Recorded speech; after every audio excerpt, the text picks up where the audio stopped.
Hello guys, welcome to Niju's kitchen. ഇന്ന് നമുക്ക് വളരെ എളുപ്പത്തിൽ തയ്യാറാക്കുന്ന ഒരു ക്യാരറ്റ് മെഴുക്ക് പുരട്ടിയാണ് ഞാൻ നിങ്ങളെ കാണിക്കാൻ പോകുന്നത്. പിള്ളേർക്ക് സ്കൂളിൽ ടിഫിൻ ബോക്സിലും ഒക്കെ എളുപ്പത്തിൽ തയ്യാറാക്കി കൊടുത്തു വിടാൻ പറ്റുന്നതാണ് ഈ ക്യാരറ്റ് മെഴുക്ക് പുരട്ടി. വെജിറ്റബിൾസ് ഇഷ്ടമില്ലാത്തവർ പോലും ഈ ടേസ്റ്റിലുണ്ടാക്കി കൊടുത്തു വിട്ടാൽ അവർ കഴിക്കും.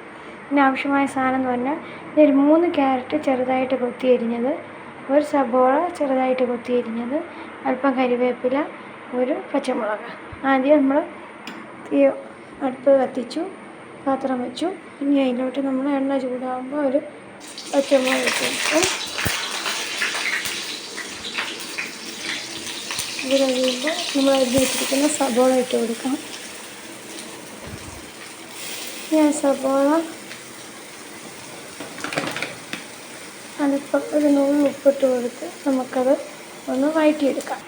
സബോള നന്നായി മൂത്ത് വന്നു കഴിയുമ്പോൾ നമുക്കൊരു നുള്ളി മഞ്ഞൾപ്പൊടി ഇട്ട് കൊടുക്കാം. നന്നായിട്ട് ഒന്നുകൂടെ ഒന്ന് സോട്ട് ചെയ്യുക.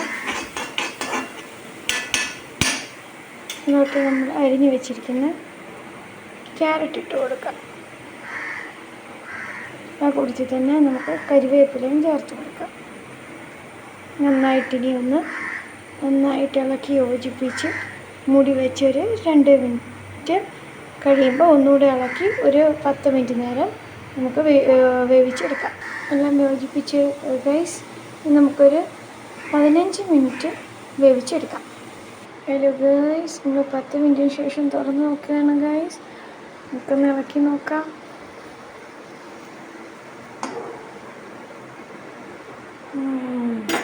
അടിപൊളി, നമ്മുടെ അടിപൊളി ക്യാരറ്റ് മെഴുക്ക് പുരട്ടി റെഡി.